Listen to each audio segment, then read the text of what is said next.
Hello friends, मैं मनीष चौबे और आप सभी का स्वागत करता हूं चौबे क्लासेस में। आज मैंने प्रॉफिट एंड लॉस के क्वेश्चन में कुछ अच्छे क्वेश्चनों को लिया है, तो चलिए डायरेक्ट क्वेश्चनों पे चलते हैं।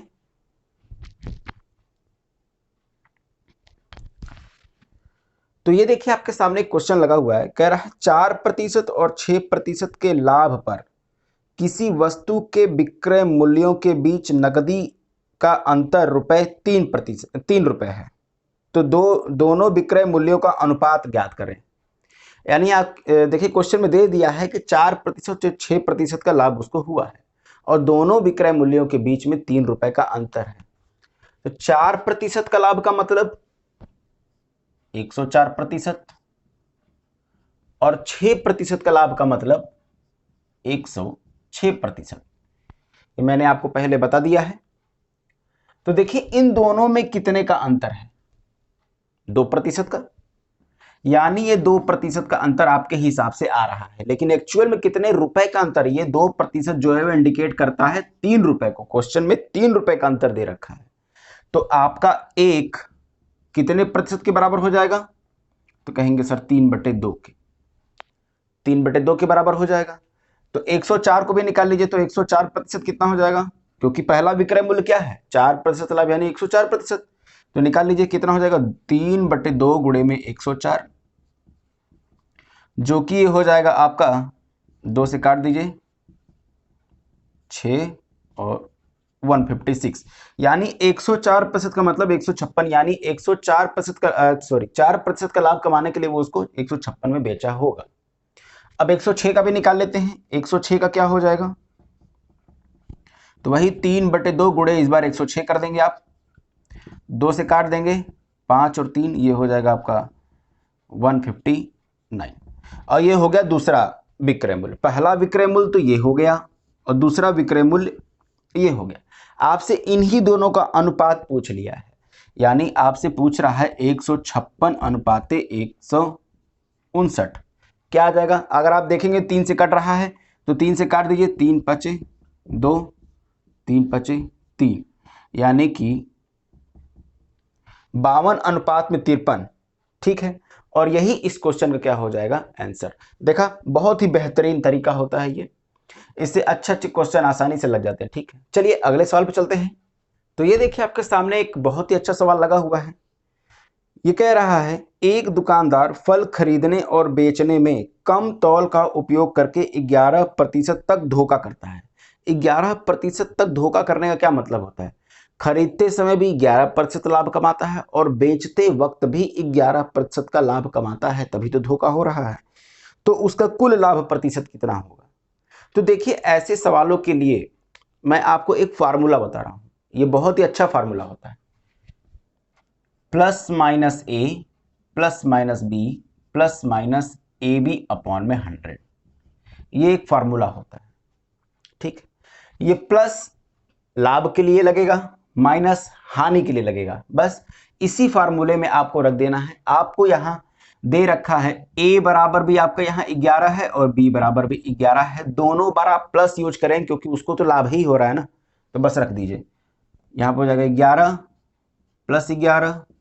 + 11 गुणे 11/100। ठीक है, तो 11 में 11 को जोड़ेंगे आ जाएगा 22, प्लस ये आ जाएगा आपका 121/100। नीचे 2 जीरो है तो पीछे से 2 अंकों के पहले क्या लगा देंगे? दशमलव लगा देंगे। ये आ जाएगा आपका 22 + 1.21। अगर आप इसको सॉल्व करेंगे तो ये बन जाएगा आपका 23.21 और यही उसका टोटल प्रॉफिट हो जाएगा। देखा, बहुत ही आसानी से लग गया ये क्वेश्चन। ठीक है, चलिए अगले क्वेश्चन चलते हैं। ये देखिए, आपके सामने अगला क्वेश्चन है। ये कह रहा है 5 किलो गेहूं और 10 किलो मसूर का क्रय मूल्य क्रमशः ₹70 और ₹80 प्रति किलो है। यानी कि जो गेहूं का मूल्य है वो ₹70 प्रति किलो है और जो मसूर है वो ₹80 प्रति किलो के रेट से मिलता है।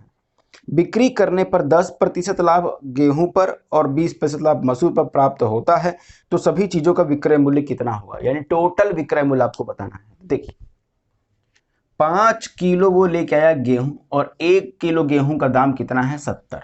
ठीक, तो ये टोटल कॉस्ट हो गया। 5 किलो लेके आया है और प्रत्येक किलो का दाम है 70। अब चूंकि ये इस पे 10% लाभ कमाना चाहता है, यानी 110%, आप उसको क्या कर देंगे, 110% में बेचना चाहता है उसको। सिंपल 110% का मतलब 110/100, ठीक है, प्लस। अब मसूर की बात कर लेते हैं। मसूर 10 किलो है और हर 1 किलो का दाम 80 रुपया है, ये तो हो गया उसका सीपी।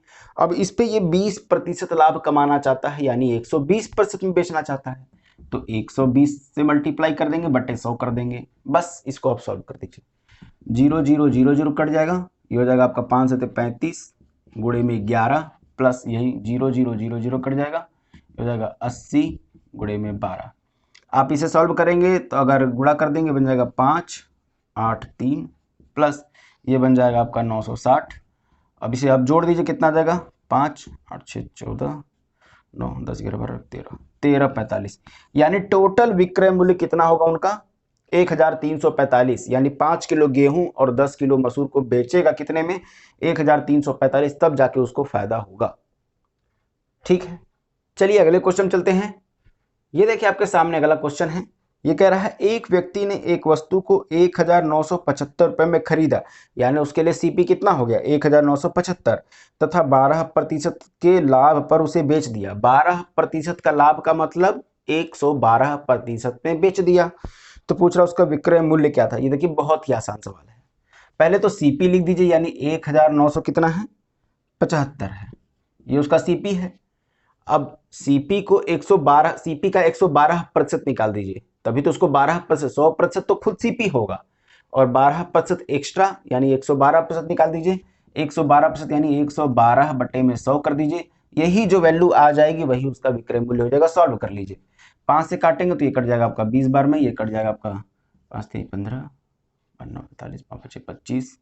फिर अगर आप 2 से काटेंगे तो ये कट जाएगा 10 बार में, ये कट जाएगा आपका 2 5 2 6 12। फिर 2 से काट लीजिए, कट जाएगा 28 बार में, ये कट जाएगा आपका 5 बार में। 5 से इसको काट लीजिए, कितनी बार में कट जाएगा, 5 7 35, 5 7 35 और 45, यानी 79 मल्टीप्लाई 28।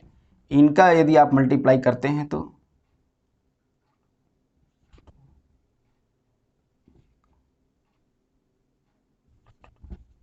यानी 2212, यानी उस वस्तु का विक्रय मूल्य कितना रहेगा, 2212 रुपए, तब जाके उसको 12% का लाभ हो जाएगा। ठीक है, तो देखा बहुत ही आसानी से इन सब सवालों को ऐसे लगाया जा सकता है। तो ऐसे ही अच्छे अच्छे क्वेश्चन के साथ आपसे फिर से मुलाकात होगी, तब तक के लिए धन्यवाद।